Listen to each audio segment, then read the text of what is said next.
Grabando. Listo, le hago la presentación a nuestra conferencista del día de hoy.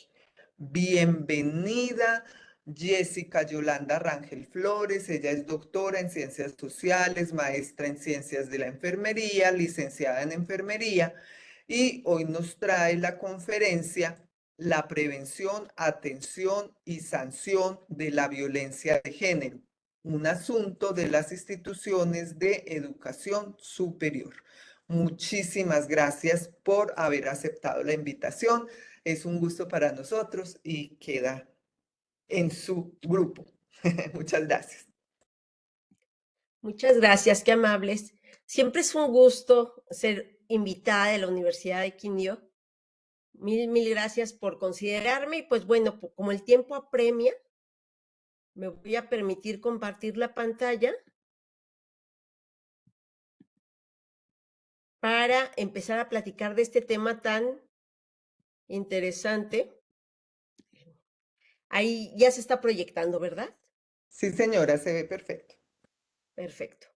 Bueno, pues de este tema tan interesante y tan necesario, ¿no? A mí siempre que me invitan a hablar de este tema, pues justo creo que es una gran oportunidad porque nos permite replantearnos cuestiones que han sido muy normalizadas dentro de las instituciones de educación superior y que es necesario comenzar a visibilizar y actuar para que toda la comunidad académica de estas instituciones, pues vivamos más en armonía, vivamos más en paz y en pleno derecho a vivir una vida libre de violencia.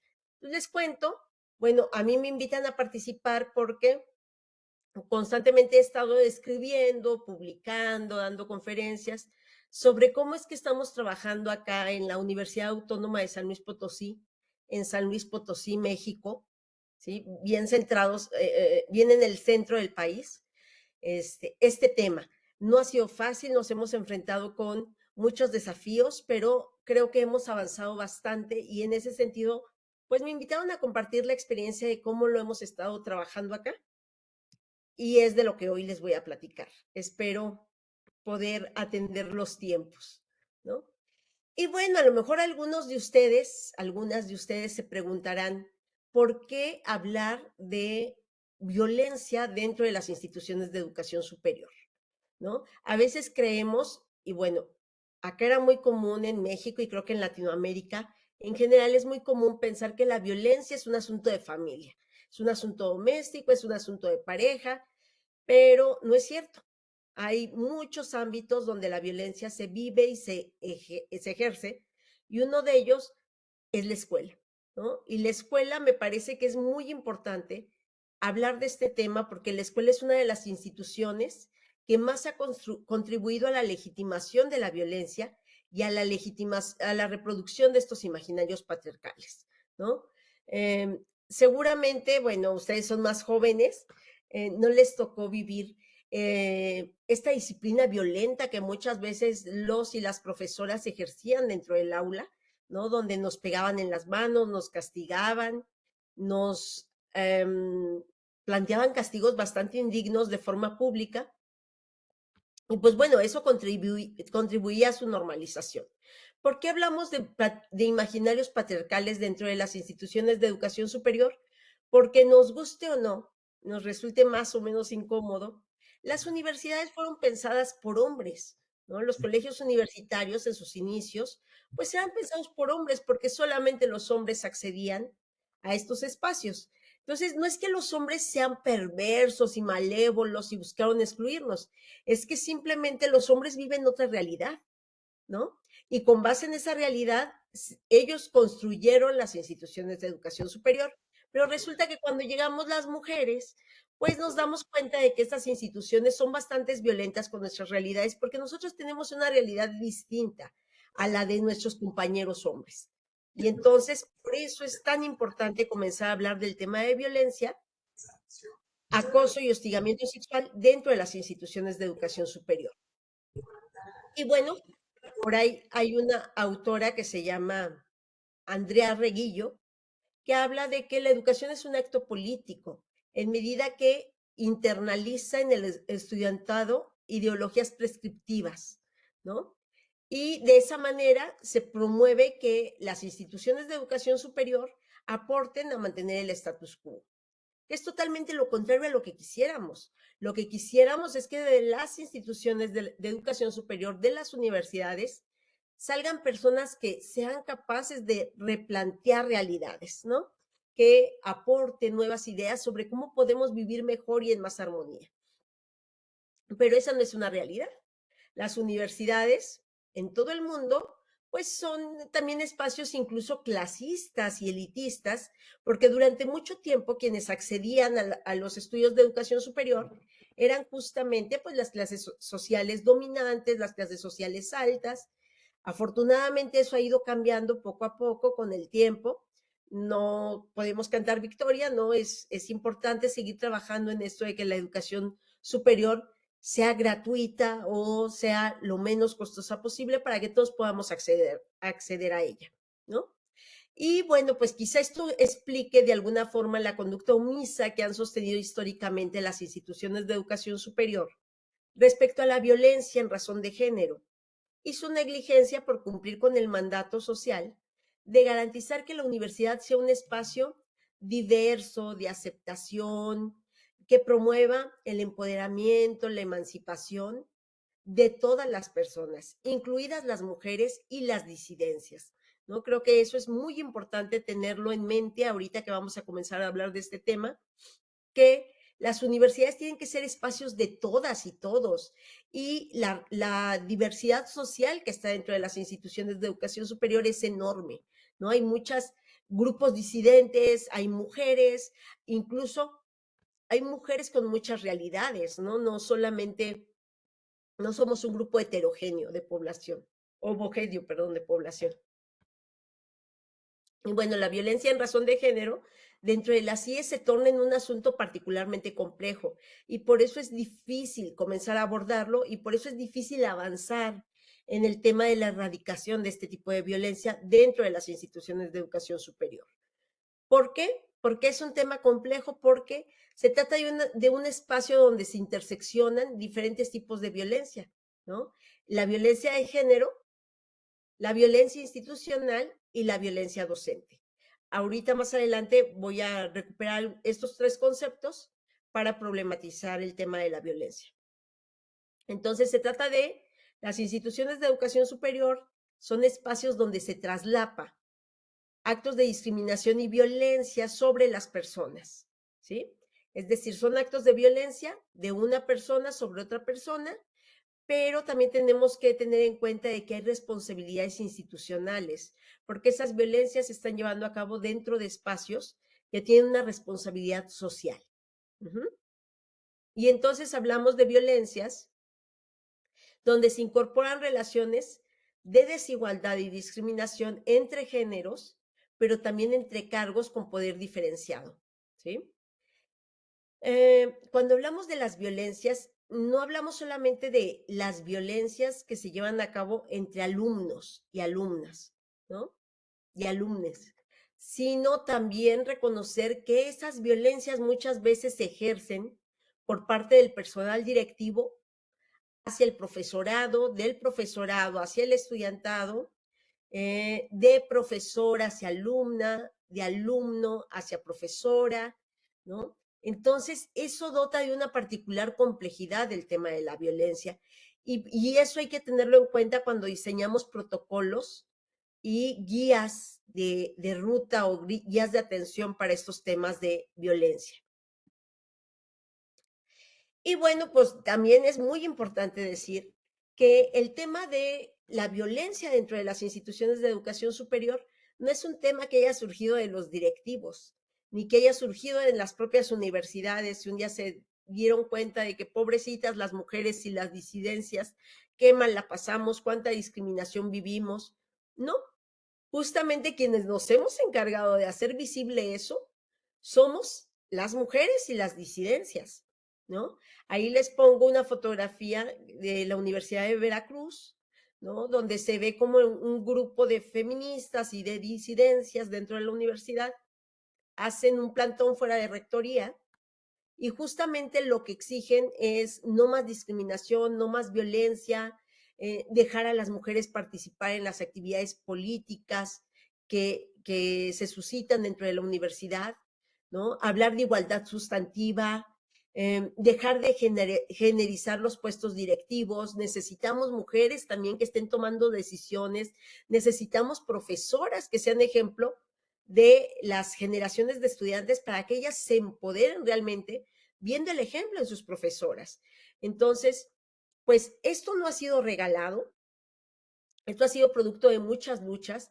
Justo en la universidad de la que yo formo parte, pues las profesoras hemos ido acompañando a las estudiantes, ¿no? A las colectivas estudiantiles en todas estas solicitudes que se han hecho, pero en realidad quienes han llevado la batuta y gracias a quienes existe un protocolo de prevención, atención y sanción de la violencia de género dentro de mi universidad es gracias a las colectivas feministas, gracias a las colectivas de las disidencias que han impulsado que esto se lleve a cabo, ¿no? Y hace un ratito yo les decía que en la universidad se interseccionan tres tipos de violencia, ¿no? La violencia de género, la institucional y la docente.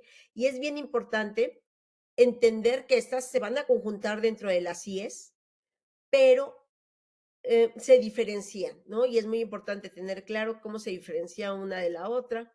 Bueno, la violencia de género, ¿sí? Muchas veces, y voy a puntualizar qué es la violencia de género porque muchas veces las instituciones hablan de violencia de género como si fuese solamente violencia contra las mujeres, y no es así. La violencia de género habla de cualquier agresión física o psicológica que se ejerce contra cualquier persona o grupo de personas, ¿no?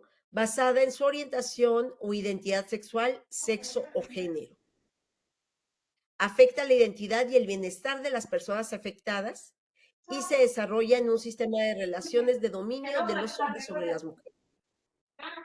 Es decir, por violencia de género tenemos que entender todas aquellas agresiones que se canalizan hacia todo lo que no parece masculino, ¿sí?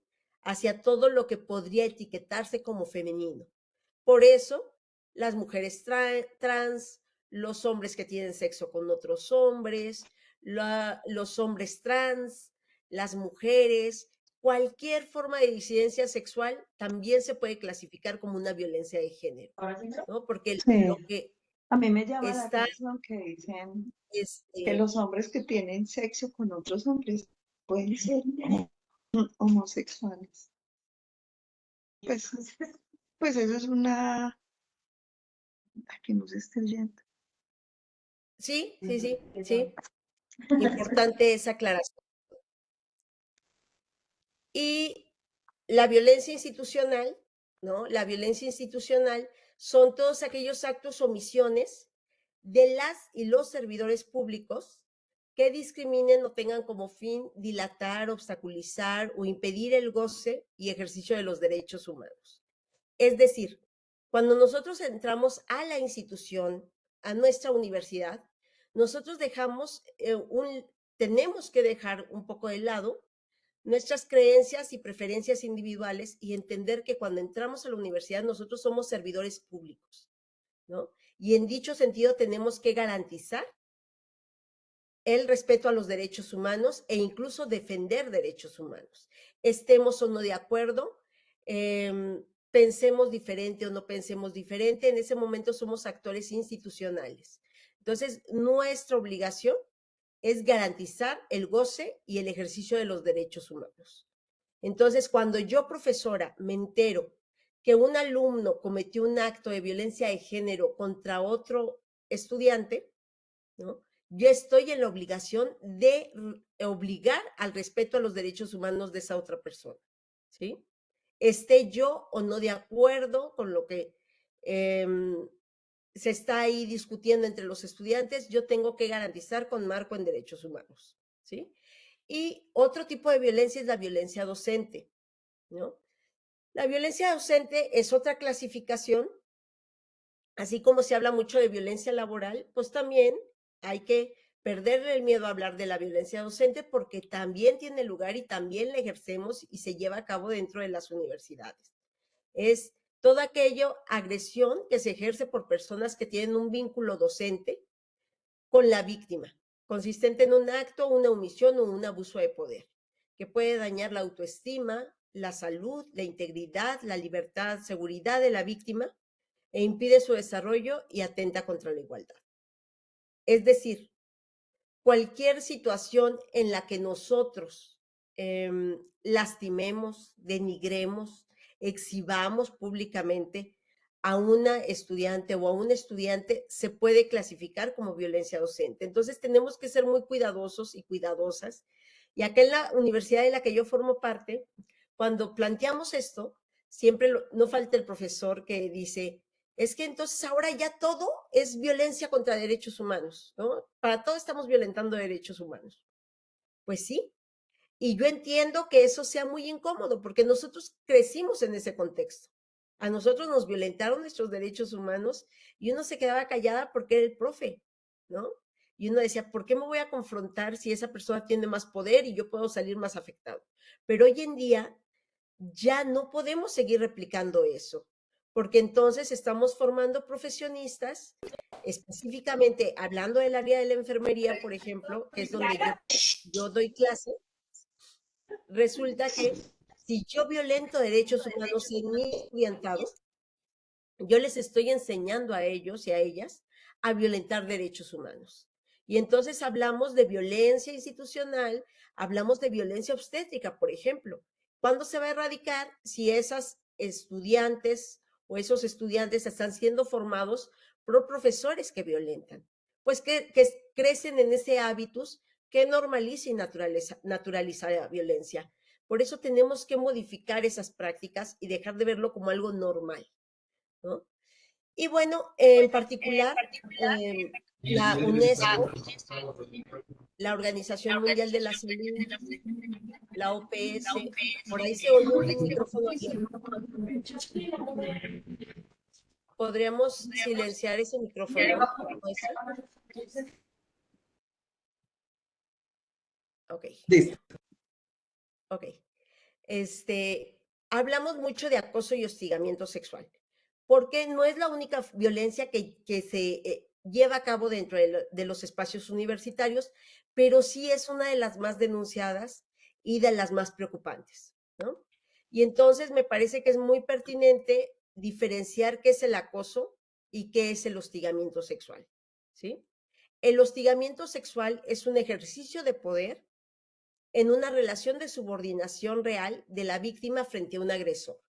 Es decir, hay una relación de poder bien clara, ¿no? Por ejemplo, cuando el profe está pretendiendo al estudiante, o está coqueteando con el estudiante, o le está pidiendo favores sexuales al estudiante a cambio de calificación, ¿no?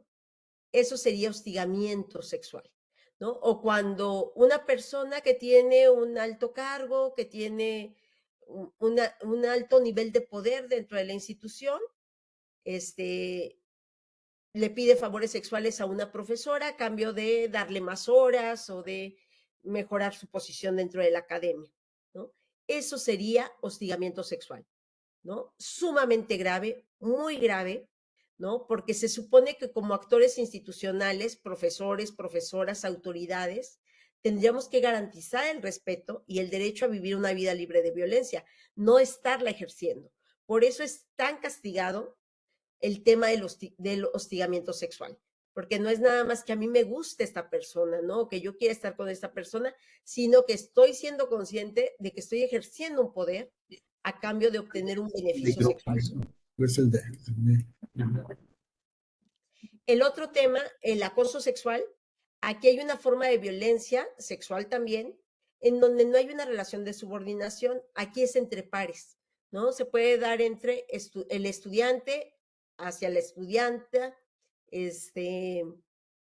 o el compañero maestro hacia otra maestra, cuando los dos tienen el mismo nivel.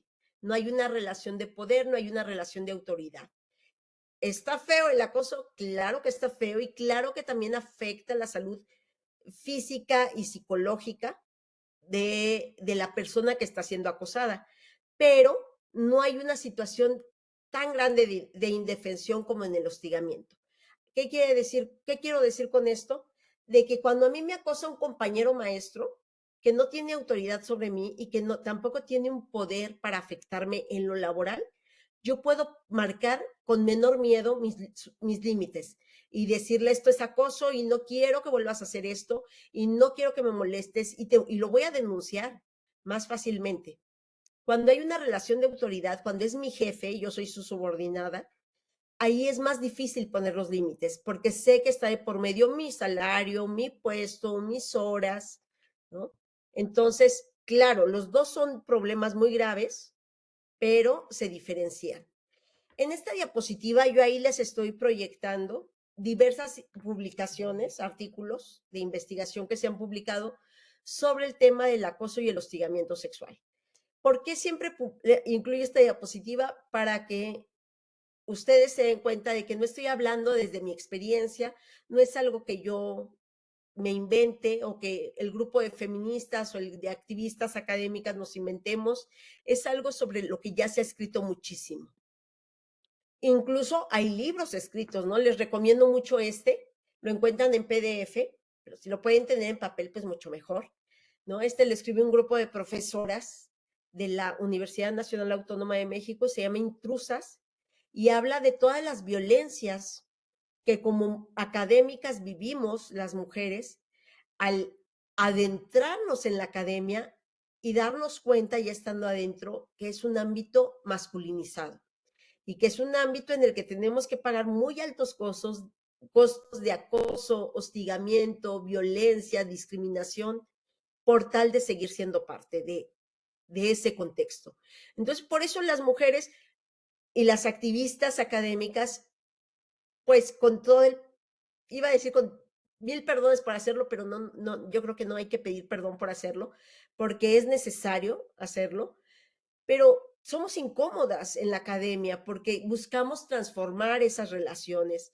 Primero, para poder nosotras sobrevivir con un poco más de salud mental, pero también porque por las que vienen atrás, por las alumnas y por las egresadas que van a ser parte de este contexto académico, que no tienen por qué pagar esos altos costos por pertenecer a la academia, ¿no? Hay que humanizar y hay que desgenerizar, desmasculinizar la academia, ¿no?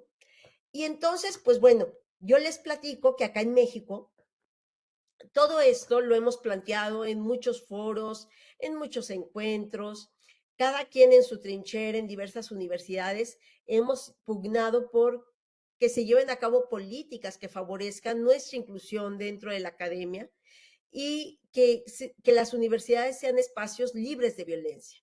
Entonces, justo el gobierno de México y el Instituto de las Mujeres acá en México lanzaron una política que tiene que ver con eso, con prevenir, atender y sancionar la violencia de género dentro de las instituciones de educación superior, para, principalmente buscando erradicar el acoso y el hostigamiento sexual. Entonces, esa es de la política que ahorita les voy a hablar y les voy a platicar un poquito cómo le hemos aterrizado y operacionalizado dentro de la Universidad Autónoma de San Luis Potosí. ¿Sí? Esta política es una política que se plantea con un enfoque intercultural, de género, interseccional y de derechos humanos. Es decir, buscamos que todas las personas seamos incluidas dentro de esta política, ¿no? Porque de repente sí parece como que, y claro, el movimiento feminista ha trabajado muchísimo y se ha impulsado mucho la causa de las mujeres, pero es muy importante tener en cuenta que dentro de la universidad el único grupo vulnerable no somos las mujeres. Hay otros grupos que también son muy vulnerados y que también viven muchas violencias, ¿no? Todos estos grupos de las disidencias también es importante contemplar cuáles son las violencias que estos grupos viven y dirigir también acciones a erradicar ese tipo de violencias. E incluso reconocer que dentro de las propias mujeres, ¿no? No todas tenemos las mismas condiciones de vulnerabilidad o no todas estamos igual de expuestas a la vulneración de nuestros derechos, ¿no? Por ejemplo, yo ahorita les diría, claro que las profesoras somos vulnerables, por supuesto, Pero si nos comparamos con las estudiantes son mucho más vulnerables que nosotros, ¿no? Es más fácil que a ellas se les violenten sus derechos humanos, ¿no? E incluso, pues la directora de mi institución no tiene la misma vulnerabilidad que tengo yo, ¿no? Que no soy directora y que no tengo un puesto de toma de decisión. Entonces, en esta política hay un enfoque intercultural porque es muy importante ubicar que también las mujeres indígenas, ¿sí? Y las mujeres marginadas, las mujeres en situación de pobreza, que afortunadamente ya de una forma u otra están llegando a incorporarse a las universidades, ellas tienen o enfrentan vulneraciones mucho más graves. Y no hay que perder de vista esos determinantes que ellas tienen, ¿no? Perspectiva de género, por supuesto, porque ahorita ya decíamos, justo se llama violencia basada en género, porque todo lo que se discrimina o se violenta o se margina es todo lo que se asocia con lo femenino, ¿sí? Interseccional, porque justamente lo único que nos hace con mayor riesgo a ser vulneradas no es solo el género, también es la clase social, también es la raza, también es la condición de discapacidad o de enfermedad, también es la edad, ¿sí? También es el puesto, ¿sí? Y con un enfoque de derechos humanos que no debemos de perder de vista, ¿no? Creo que todos los que hacemos parte de la comunidad académica tenemos que tener siempre en perspectiva el tema de los derechos humanos. Por favor, no puede haber nadie dentro de la universidad que le incomode el tema de los derechos humanos. Tenemos que sensibilizarnos en torno al tema de los derechos humanos y reeducarnos. Y pues bueno, esta política habla de seis ejes de intervención, ¿no? Uno de ellos, muy importante, es la prevención, ¿no? En este eje se nos dice que todas las instituciones de educación superior tenemos que pensar qué estrategias podemos llevar a cabo para prevenir conductas de hostigamiento y acoso sexual dentro de las instituciones, ¿no? Y aquí se nos hace mucho énfasis en esto de tener un compromiso de tolerancia cero contra los actos de hostigamiento sexual y acoso. ¿Eso qué quiere decir? Que bajo ninguna circunstancia, independientemente de quien practique el hostigamiento y el acoso sexual, se puede pasar por alto.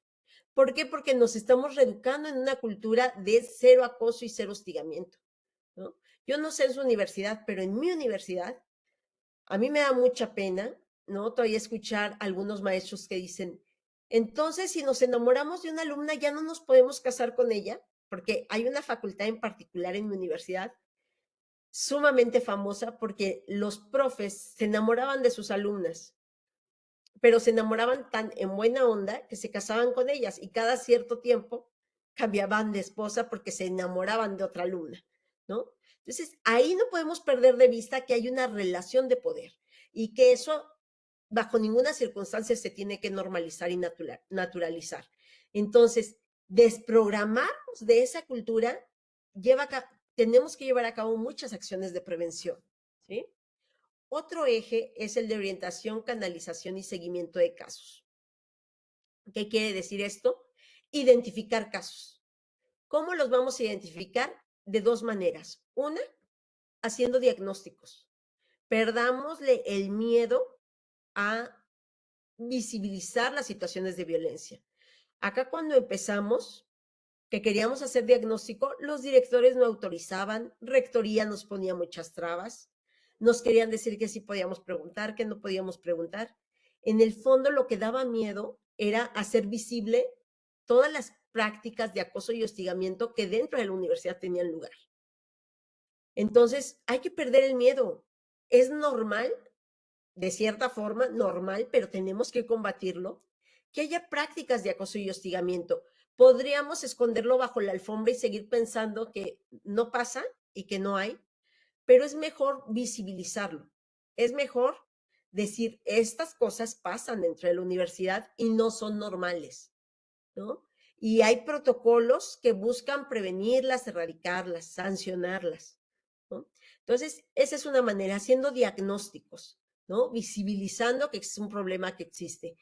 Y la otra, creando rutas de atención, que cuando las víctimas vivan acoso o hostigamiento, sepan que es denunciable, sepan a dónde pueden ir a denunciar, se les tome en cuenta su denuncia, se dé seguimiento a sus casos, claro, en las medidas de las propias instituciones, ¿verdad? Porque pues luego también nuestros marcos normativos no nos permiten pues llevar a cabo investigaciones muy profundas, hay el riesgo de revictimizar a estas personas que viven la violencia, pero sí dar seguimiento y dar acompañamiento. Ay, ya, perdón. El otro eje es el de atención. ¿A qué se refiere el eje de atención? Definir procedimientos, así como las vías e instancias correspondientes al interior de las universidades para brindar acompañamiento, ¿sí? Algunas veces ese acompañamiento que brindamos no lo podemos hacer desde dentro de la universidad porque no tenemos competencia jurídica, ¿sí? Porque nuestros reglamentos, nuestros marcos normativos no nos permiten hacerlo. Pero entonces hay que pensar con qué instituciones del exterior nos vamos a vincular para canalizar los casos. Y ojo, decir canalizar los casos no quiere decir, le voy a decir a la chica que se vaya allá afuera y que ya denuncie, ¿no? Y yo me lavo las manos y no es de mi competencia y aquí ya no hay nada que hacer. No. Tenemos que diseñar protocolos donde diga cómo las vamos a canalizar, pero luego cómo vamos a hacer el seguimiento de los casos. Porque como esa situación ocurrió dentro de las instancias de la universidad, tenemos que hacernos responsables, ¿sí? ¿Para qué? Para garantizar pues primero la seguridad de esa persona que fue víctima y luego para garantizar la no repetición de este tipo de acciones, ¿sí? Otro eje es el de la sanción, ¿sí? Establecer en la normatividad, en nuestros reglamentos internos, en nuestros reglamentos generales, establecer cómo se van a prohibir estas conductas y cuáles van a ser las sanciones que se impongan al profesorado. Ahí también es bien importante para nosotros, ha sido muy importante trabajar de la mano con el sindicato, porque el sindicato luego también entra a defender a las personas agresoras y eso también puede afectar los procesos. Entonces, hay que tener mucha claridad de cómo podemos sancionar, de las medidas que podemos llevar a cabo, ¿no? Tener mucha claridad para no revictimizar a las personas que han sido víctimas de acoso y hostigamiento. Un ejemplo que les pongo muy claro, porque lo he visto repetirse una y otra vez en diferentes instituciones, es cuando un profe se agarra contra un estudiante, ¿no? O ya la trae ahí con el tema del hostigamiento sexual y le hace insinuaciones, le ha condicionado calificación, la ha reprobado. La estudiante se acerca y nos comenta en lo que se hace a la investigación o incluso cuando ya se resuelve la investigación y sabemos que efectivamente si hay una práctica de hostigamiento sexual de parte del profesor hacia el estudiante o de la profesora hacia el estudiante, muchas veces decimos, bueno, una medida de protección para garantizar que ya no le haga más daño al estudiante es cambiar al estudiante de grupo, ¿no? O pasarlo al turno de la tarde para que ya no viva más hostigamiento sexual por parte del profe. A ver, eso es revictimizante. ¿Por qué si yo estoy siendo víctima del profe, por qué encima de todo a mí me van a cambiar de grupo y me van a cambiar de turno y me van a cambiar de contexto, ¿no? En todo caso, al que tienen que cambiar es al hostigador, ¿no? O a la profesora que está siendo violenta. A ella es a la que tendrían que cambiar.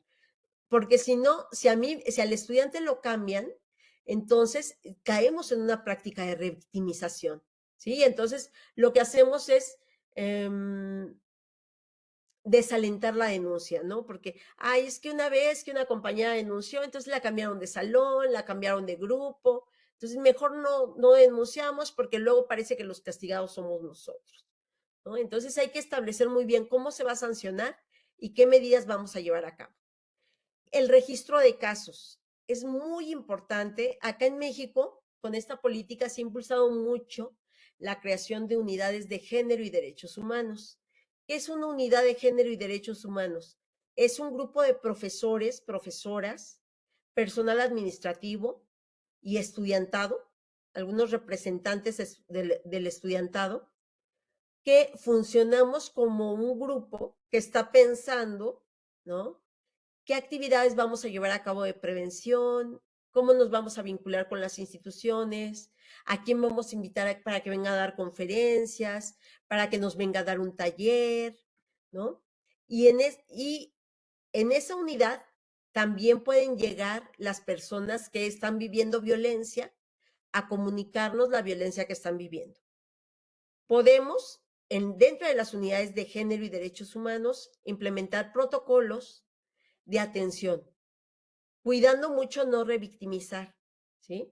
Es decir, quizá ahí tomar algún registro del caso, quién es la víctima, quién es el agresor, qué características tiene la víctima, qué características tiene el agresor, y luego canalizar hacia una institución especializada y hacer solamente el acompañamiento, ¿sí? También plantear estos casos que se presentan ante el Consejo Técnico Consultivo o ante el consejo que tome decisiones en la universidad para ver de qué manera podemos garantizar la seguridad de la estudiante o del estudiante en lo que se investigación, ¿sí?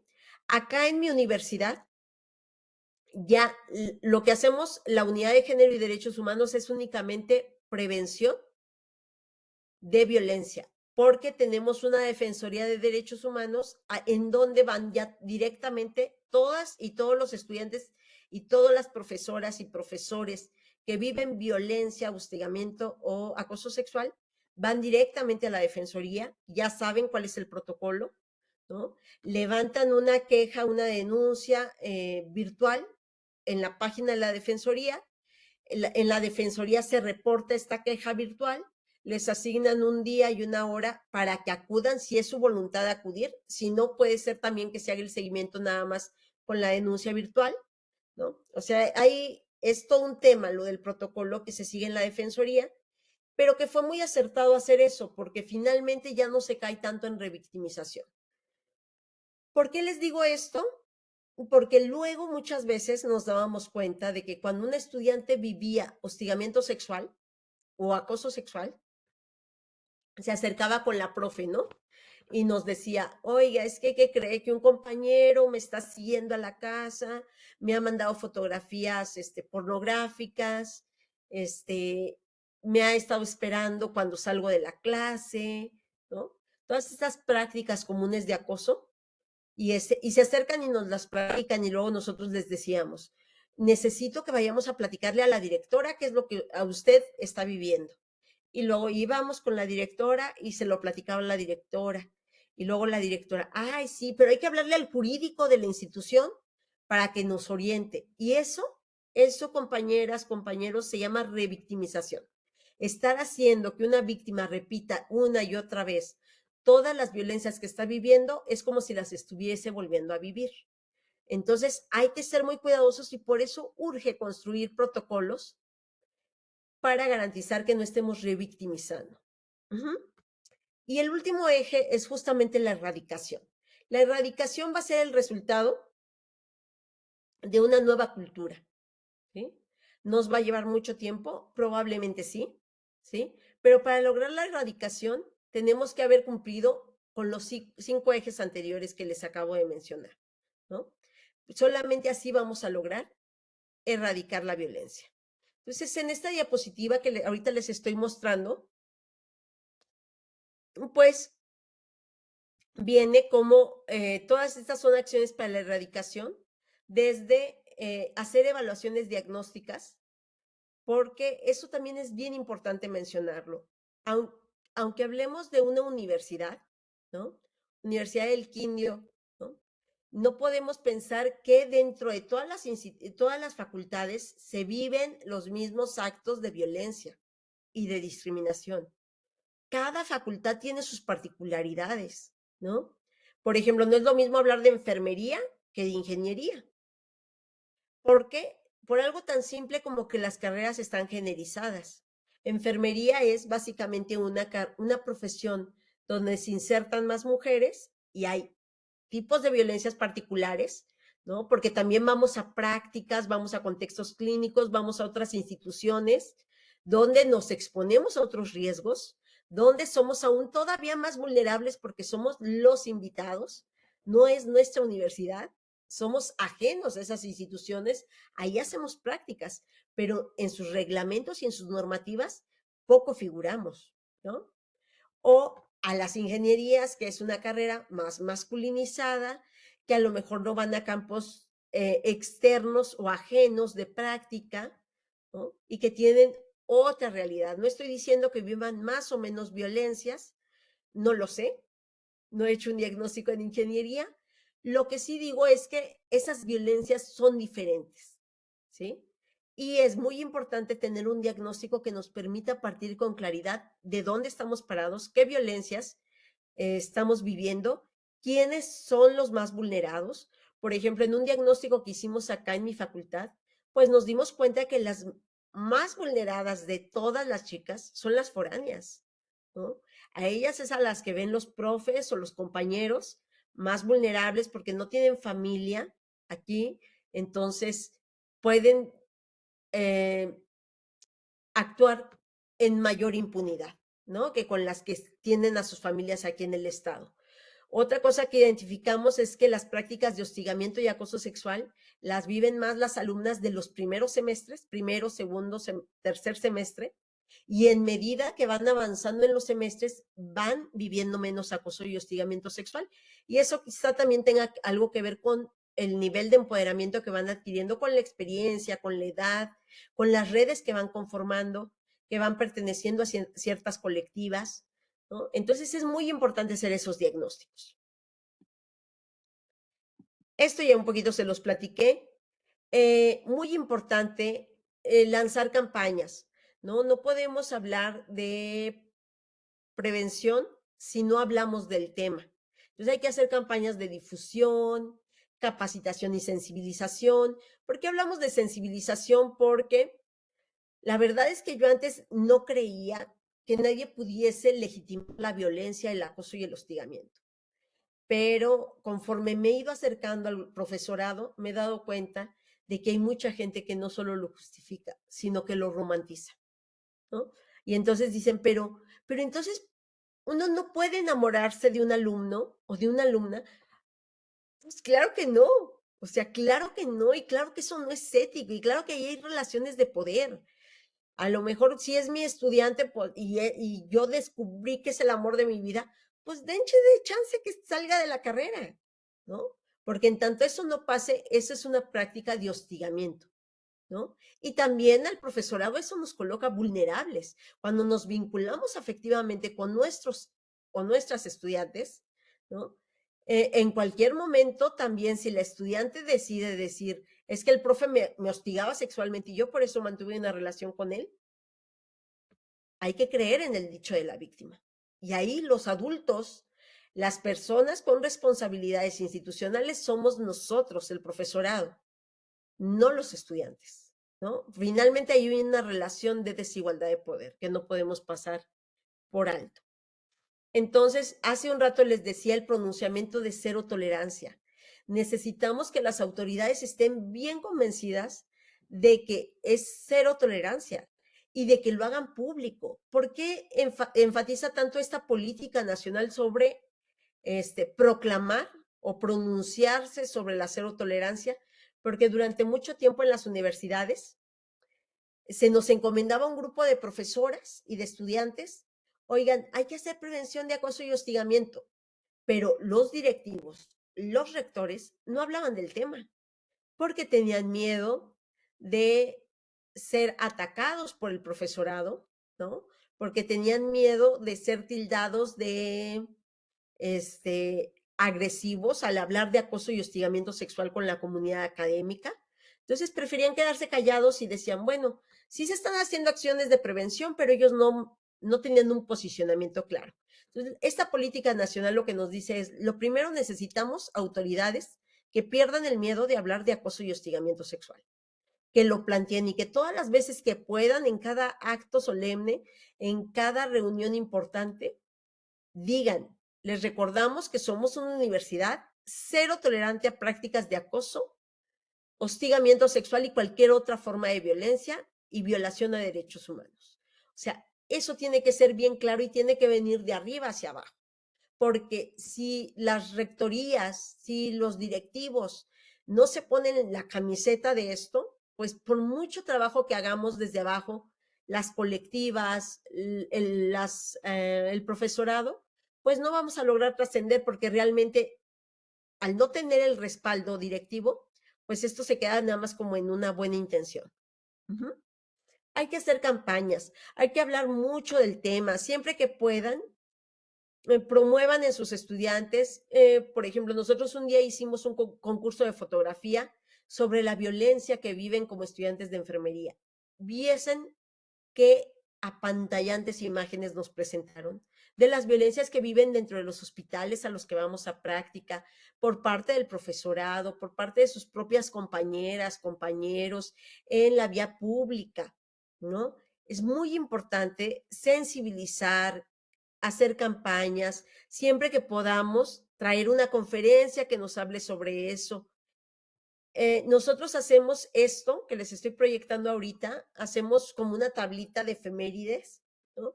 Y decimos, bueno, este año vamos a recuperar en estas fechas particulares, vamos a hablar, por ejemplo, ahí dice el Día Internacional de la Mujer y la Niña en la Ciencia, que es justo hoy, 11 de febrero, ¿no? Entonces, ok, vamos a traer académicas, vamos a hacer un conversatorio donde nos hablen de todas las violencias o todos los desafíos que les impone la academia para visibilizarlo y denunciarlo y decir esto tiene que cambiar, ¿no? O también hacemos ferias de acercamiento de las niñas y las adolescentes a las ciencias. Próximo sábado nosotros tenemos una feria donde llevamos a cabo diferentes módulos, ¿no? Donde les enseñamos a niñas desde los 6 hasta los 10 años, 11 años, a cómo se da RCP, cómo se dan primeros auxilios, les presentamos unas pancitas con unos bebés adentro, cómo es un quirófano, es un poquito acercar a las niñas a la ciencia de la enfermería, ¿no? Entonces tenemos que pensar en acciones que nos empoderen al interior, pero también que otorguen oportunidad de empoderamiento a la sociedad en general. También tenemos un compromiso con la sociedad. Entonces, hacemos eso, que el 8 de marzo es el Día Internacional de la Mujer. Pues bueno, ¿qué actividades vamos a promover? Que el 25 de noviembre es el Día Internacional para erradicar la violencia contra las mujeres. ¿Cómo vamos a trabajarlo? Una marcha, vamos a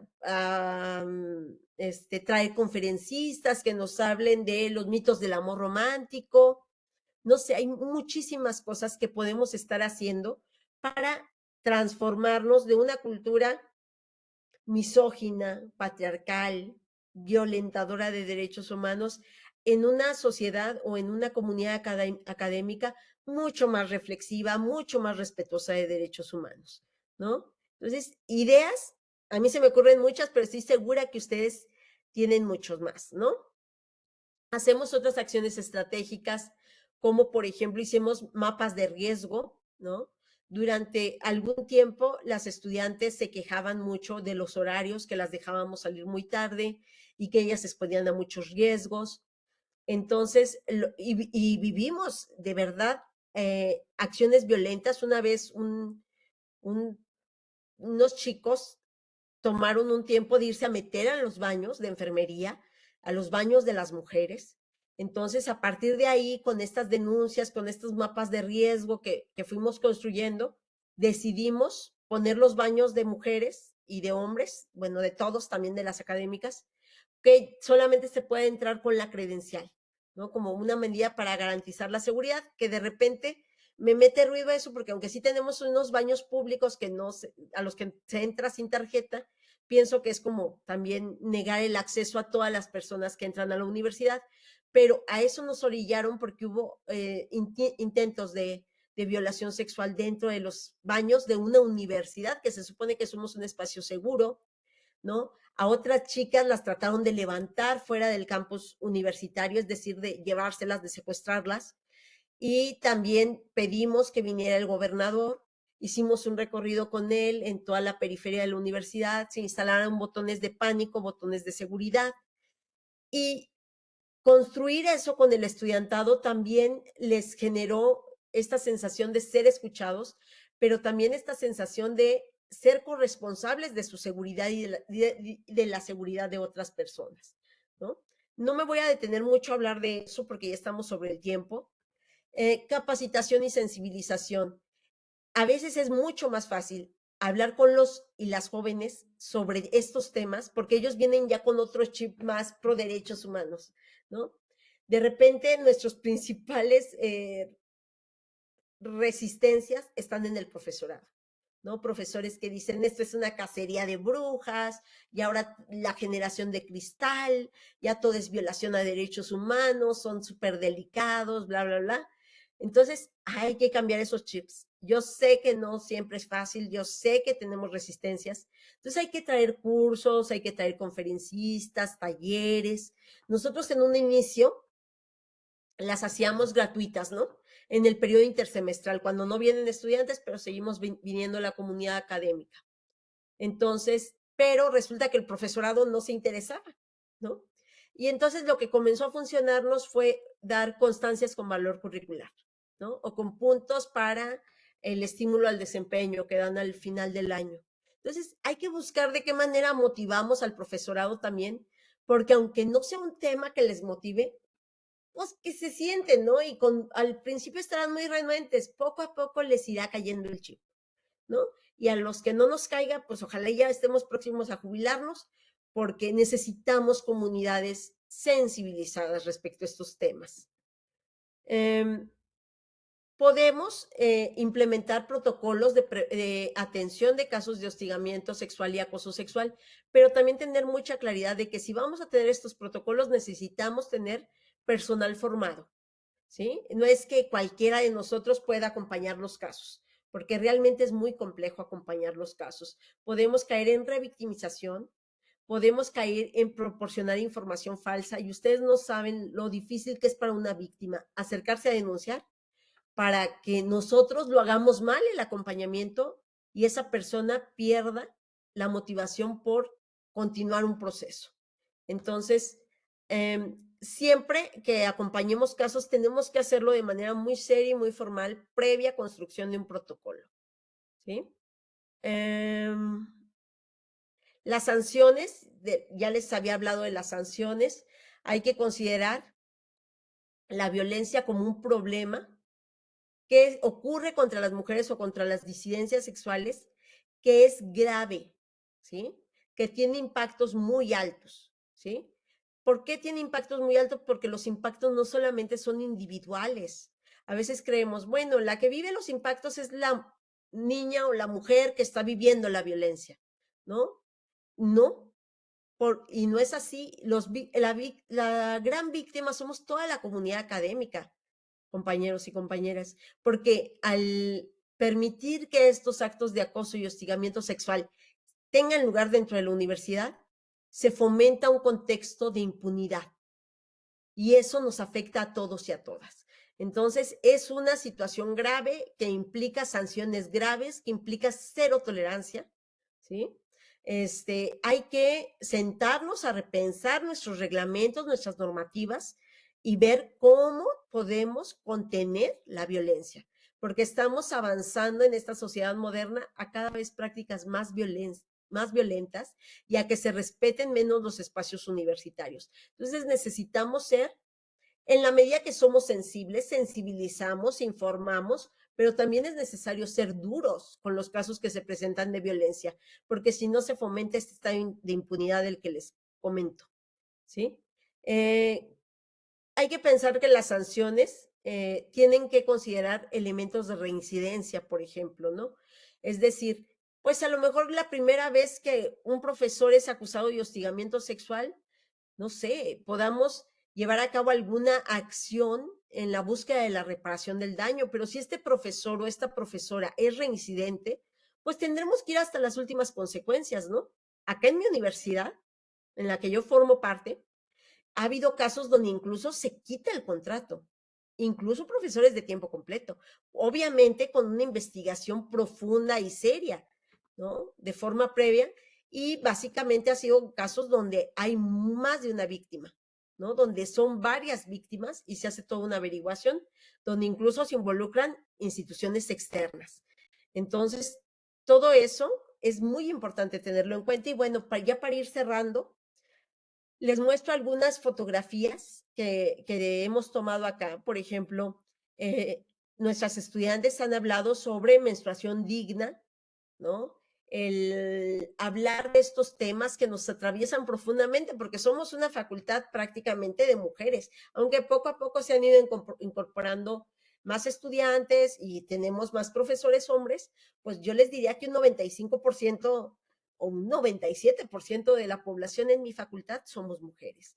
Entonces, hablar de estos temas de menstruación digna, de violencia obstétrica, ¿no? Temas que nos atraviesan como mujeres, en nuestra condición de mujer, pero que también nos atraviesan en nuestra condición de actores de la salud. Eso también es muy importante, ¿no? Ahí están haciendo, en la segunda foto, están ellas haciendo una manta para acompañar a una manifestación a un grupo de mujeres de la sociedad civil que van a exigir el derecho a, a la crianza compartida, a compartir cuidados, ¿no? Estas cuidadoras que cargan todo el peso del cuidado y que sin una política que las respalde tampoco, sin ningún acompañamiento institucional. Entonces también promovemos que las estudiantes empaticen con las causas sociales y que se reconozcan, aparte de como enfermeras, como mujeres, que formamos parte también de esa colectividad, ¿no? En la tercera foto es un performance que hicimos con zapatos de color rojo, ¿no? En cada par de zapatos pusimos el nombre de una mujer en la ciudad que ha sido víctima de feminicidio, con un poco de la historia de su feminicidio, quién fue su agresor, quién fue ella, ¿no? Un poco rememorar y honrar su memoria y también poner ahí unos zapatos de enfermeras, ¿no? Y un poco también mostrando que somos mujeres y que en ese sentido también somos vulnerables frente a esa problemática social. Aquí estamos haciendo esta marcha o acompañando esta marcha que les mencionamos de la importancia de cuidar a quien nos cuida, ¿no? Reconociendo que el cuidado nos atraviesa a nosotros en el tema profesional, pero también nos atraviesa en nuestra condición de mujeres. Y bueno, ahí es un 25 de noviembre, ¿no? Que a ellas les dijimos, ustedes pueden hacer su manta de lo que quieran, lo que le quieran poner. Y fíjense qué fuerte la frase que le pusieron, ¿no? Acoso y humillación no son sinónimo de educación, porque ellas dicen que ellas viven violencia como parte de su proceso educativo dentro de la universidad y que la universidad es indolente con esas denuncias que por violencia ellas han levantado.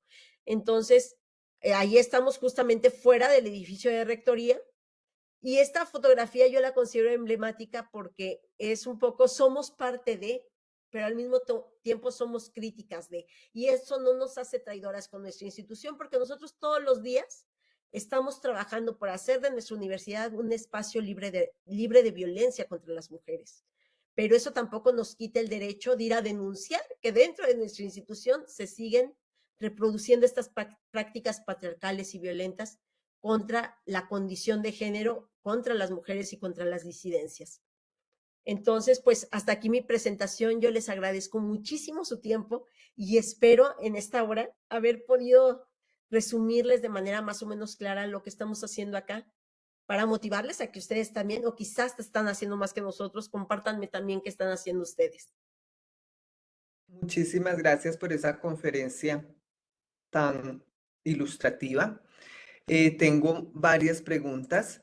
Yo creo que podríamos darle algunas respuestas y el resto pues se las puedo mandar y ya después nos manda las respuestas porque pues es una horita que habíamos dicho y hay que como cumplir, ¿no es cierto? Pero de todos modos le voy a empezar a leer. Esteban Castaño nos dice, siendo las instituciones de educación superior un mundo donde todos se conocen, ¿qué medidas se deben tomar para prevenir la revictimización y la estigmatización de las víctimas dentro y fuera de la universidad?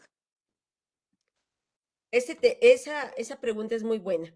A nosotros se nos ha resuelto mucho con el papel de la defensoría, ¿no? La defensoría es un edificio que está fuera de la zona universitaria. Entonces, ahí pueden acudir a levantar sus denuncias y de esa manera ya no es tan evidente cuando se acercan a denunciar dentro de los espacios que había dentro de las facultades. Dentro del protocolo se garantiza el anonimato, ¿no? Y la confidencialidad de la información, y es gente muy seria la que participa de estos procesos. Por otra parte, parte de la reparación del daño, muchas veces lo que piden las víctimas es una disculpa pública. Habrá que preguntarles si quieren que se haga explícito su nombre o nada más se le pide a la autoridad o al agresor que haga la disculpa pública sin mencionar el nombre de la víctima.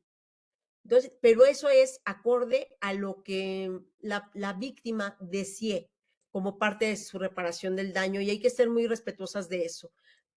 Cada vez vemos más empoderamiento y vemos más estudiantes que sí quieren hacer públicos sus casos y sus denuncias, pero eso es algo ya muy particular, ¿no? Y también tener en cuenta que eso también puede afectar los procesos. Entonces, sí es muy importante la confidencialidad de la información. Muchísimas gracias por esa respuesta. Bueno, la otra pregunta dice, Carlota Eugenia nos dice, doctora, por favor, ¿podría ampliar qué factores influyen en la confianza de las víctimas hacia los servicios de salud universitario y cómo puede la enfermería fortalecer el acceso seguro y libre de la revictimización a estos servicios? Yo creo que ahí está mal empleada la palabra revictimización. Sí, Sí, sí, sí. bueno, Creo que sí. más o menos lo entendí. A ver, voy a contestar a ver si le puedo dar respuesta. A mí me parece que formarnos en un contexto libre de violencia es fundamental para que nosotros primero visibilicemos las violencias. A nosotros cuando empezamos a trabajar el tema de violencias nos dábamos cuenta de que las mismas estudiantes de enfermería y las mismas profesoras y profesores entendemos la violencia como recibir golpes. Entonces no alcanzábamos a ver qué era la violencia simbólica, qué era la violencia psicológica, la violencia patrimonial, la económica. Y con todas estas conferencias, estos talleres, toda esta cultura que ahorita estamos impulsando, me parece que ya se identifica de manera más fácil. De manera que cuando ya nuestras egresadas están en el campo clínico o en el primer, segundo nivel de atención, es más fácil para ellas identificar una violencia y comunicarle a la usuaria de los servicios, eso que usted está viviendo es violencia y usted puede denunciarlo y usted no está obligada a vivir en esas condiciones y eso puede afectar su salud mental. Entonces, eso me parece que ya es un avance enorme, cuando antes ni siquiera sabíamos que era violencia, ¿no? Entonces, creo que esa es una ganancia secundaria, pero súper importante que trae generar espacios libres de violencia dentro de las universidades. Bueno, muchas gracias. Otra dice, Patricia Joaquín, ¿cómo pueden los estudiantes, profesores y personal administrativo trabajar juntos para crear un ambiente más seguro y respetuoso en las instituciones superiores? La voluntad. La voluntad es esencial. De verdad que yo a veces digo, no se necesitan muchos recursos, ni mucho dinero. Luego dicen, es que no hay presupuesto. Miren, con voluntad se puede. ¿A qué me refiero con voluntad? Que cuando uno traiga una institución externa, porque afortunadamente todos quienes trabajamos el tema de violencia de género, somos gente bien comprometida con el tema. Entonces, hay muchísimas colectivas, muchísima sociedad civil organizada que si yo les digo, oye, ¿puedes venir a darnos una conferencia sobre violencia de género o homofobia, ¿no?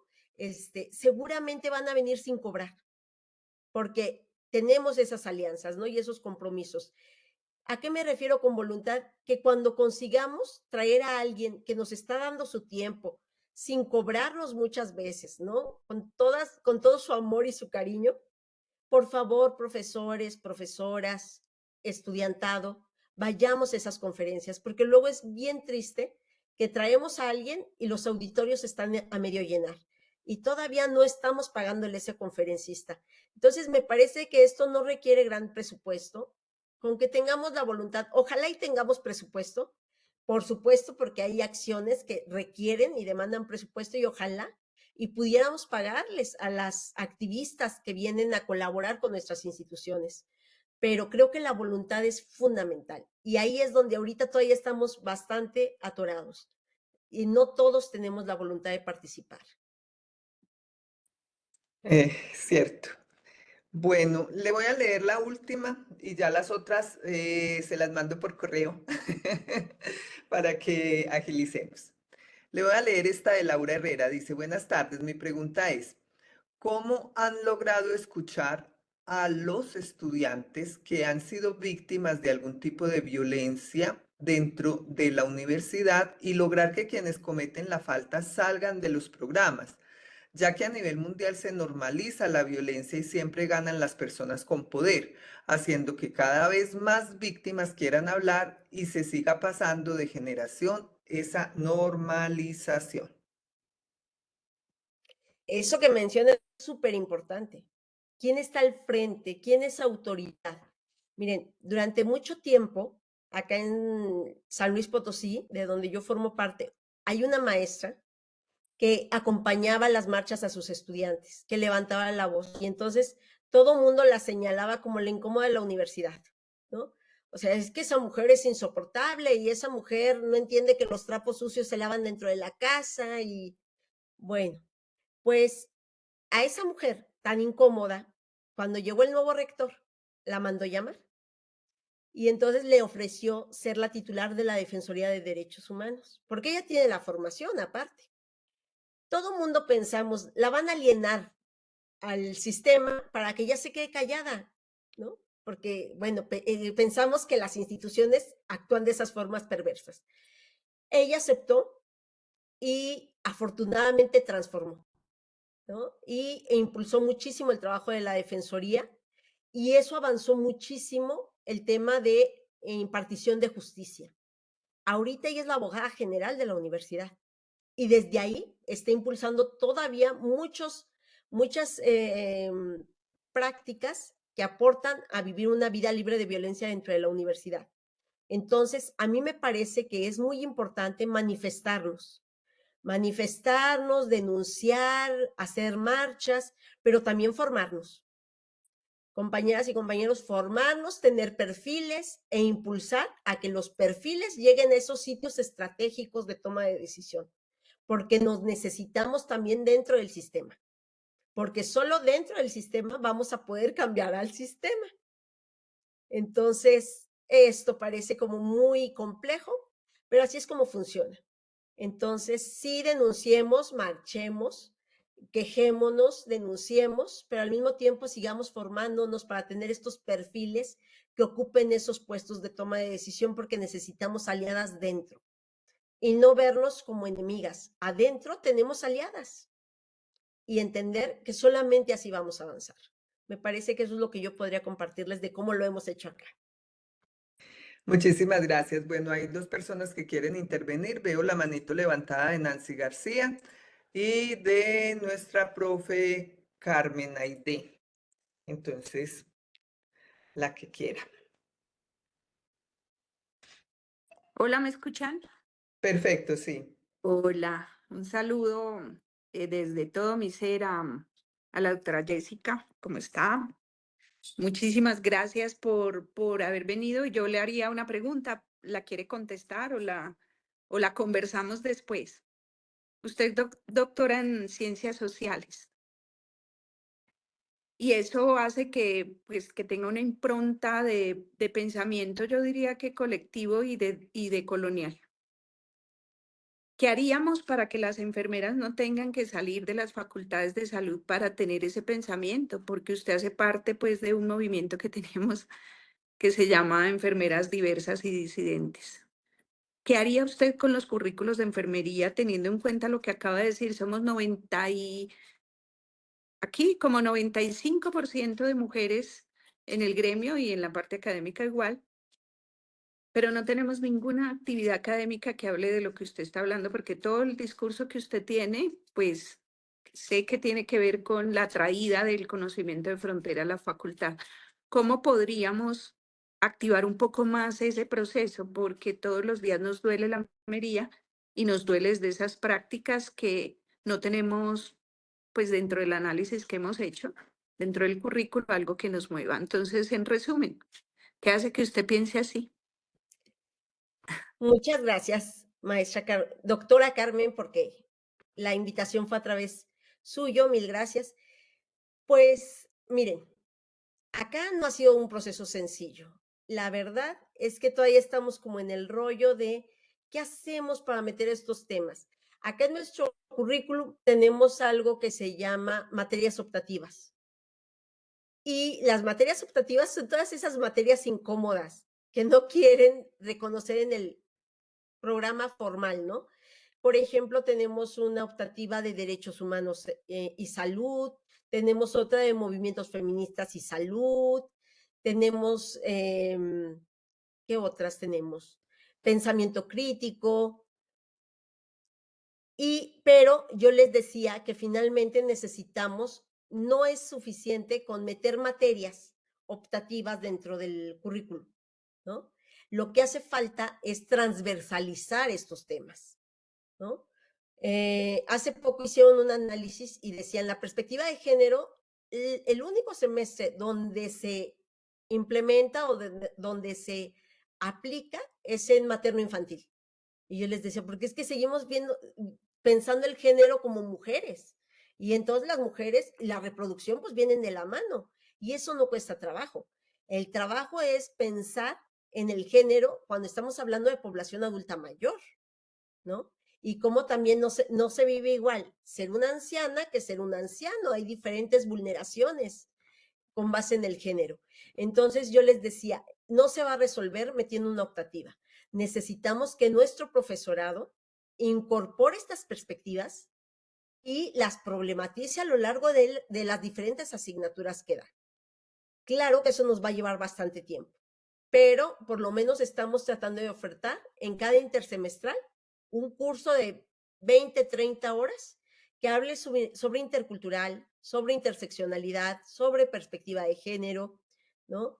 Sobre perspectiva de juventudes, perspectiva de migración, ¿no? Para que ellos puedan desarrollar toda esta, o puedan desarrollar esta perspectiva más compleja de cómo es la sociedad real, ¿no? Entonces, creo que por lo pronto en lo que podríamos ir empezando es como meter optativas, algunas materias ahí que complementen, pero la utopía sería que todo el profesorado tengamos estas perspectivas sociales, porque justo la salud tiene lugar en ese escenario complejo que es lo social. Muchísimas gracias. No sé si alguien más quiere intervenir.